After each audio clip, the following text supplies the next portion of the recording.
ఇంకో question madam. అంటే ఇటీవల సోషల్ మీడియాలో బాగా హల్చల్ చేస్తున్న ఒక విషయం ఏంటంటే, అది మెగా ఫ్యామిలీలో ఒక హీరో అల్లు అర్జున్ గారిని అన్‌ఫాలో అయ్యారు. అంటే యాక్చువల్లీ మీరందరూ కలిసే ఉంటారు. మెగా ఫ్యామిలీ ఇటు అల్లు అర్జున్ గారు కలిసి ఎప్పుడు ఉండేది. ఇటీవల జరిగినటువంటి ఎలక్షన్స్ ఈ టైంలో కొంత డిస్టర్బ్ అయిన పరిస్థితిలో ఆయన అన్‌ఫాలో చేశారు. అది ఎంతవరకు అంటే కరెక్ట్ నాకు ఏంటి? జెన్యూన్‌గా చేశారని ఇప్పుడు మీరు చెప్తేనే తెలుస్తుంది. I'm sorry. I am not aware of it. But whatever it is I'm sure they have their own reasons. అందరికీ నమస్కారం. ఈ మధ్యన అంటే గత 2 రోజులుగా అంటే నేను మీటింగ్ అయిన తర్వాత ఈ మీడియాలో అంటే ఎస్పెషల్లీ సోషల్ మీడియాలో కొన్ని విషపు సర్క్యులేషన్స్ ప్రచారం అవుతున్నాయి. అది చెప్పడం కూడా నాకు ఇష్టం లేదు. ఎవరైనా సరే అలాంటి విషపు సర్క్యులేషన్స్ కనుక ప్రచారంలో తీసుకొస్తే అది చాలా తప్పు. ఎందుకంటే అది జనసేన, బీజేపీ, టీడీపీ కూటమి యొక్క స్పిరిట్కి అది చాలా తప్పుడు సంకేతాలు ఇస్తుంది.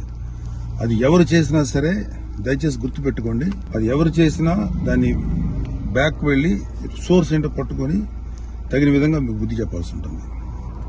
ఇది చాలా కష్టపడి పవన్ కళ్యాణ్ గారు, చంద్రబాబు నాయుడు గారు, అటు పక్కన మోడీ గారు, ఇటు పక్కన పురంధరేశ్వరి గారు బీజేపీ నుంచి కష్టపడి తయారు చేసిన ఒక అద్భుతమైనటువంటి కూటమి. ఈ కూటమి స్పిరిట్కి ఎవడైనా సరే ఎఫెక్ట్ అయ్యేలాగా రాతలు రాస్తే మాత్రం చాలా తీవ్రమైనటువంటి చర్యలు తీసుకోవాల్సి ఉంటుంది. దయచేసి కూటమికి సంబంధించిన పార్టీలకు సంబంధించినటువంటి అందరి కార్యకర్తలకు రిక్వెస్ట్ ఏంటంటే ఇలాంటి విషపు రాతల్ని దయచేసి ఎవరు నమ్మకండి. ఖచ్చితంగా ఒక మాట చెప్పగలను, ఇలాంటి రాతలు రాయించేది వైసీపీ ప్రేరేపితమైనటువంటి కొంతమంది వ్యక్తులు తోటి రాయించబడినటువంటిది. ఖచ్చితంగా ఈ సోర్స్ ఏంటో మేము కనుక్కోగలుగుతాం. ఎందుకంటే అప్పుడే దీని మీద ప్రోబ్ చేసి ఎవరు పట్టుకోవాల్సిన ఇంట్రెస్ట్ ప్రస్తుతానికి మాకు లేదు, ఎవరు పట్టించుకోం. కానీ ఇలాంటి రాతలు కనుక ఇలా కంటిన్యూ చేస్తే మాత్రం చాలా తీవ్రంగా ఎఫెక్ట్ చేస్తాం.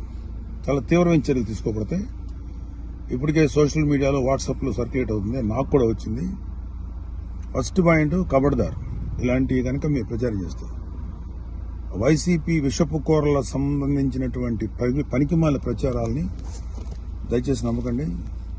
కూటమికి సంబంధించినటువంటి కార్యకర్తలు ఎవరు కూడా ఇలాంటి వాటిని ఎంకరేజ్ చేయకండి. ఇంకొకరికి పంపించేటువంటి సర్క్యులేషన్లో చేసేటువంటి పనులు చేయకండి. ఎక్కడో అక్కడ కట్ చేయండి దీన్ని.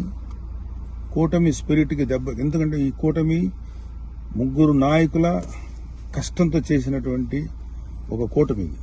ఇది ఏ ఒక్కరి శ్రమ కూడా వృధా అయిపోయినా ఇది ఎవరైతే ఇట్లాంటి మాటలు ప్రచారం చేస్తారో వాళ్ళ మీద చాలా తీవ్రమైన చర్య తీసుకుంటాం. Be careful. జై జనసేన, జై తెలుగుదేశం, జై బీజేపీ, జై హింద్.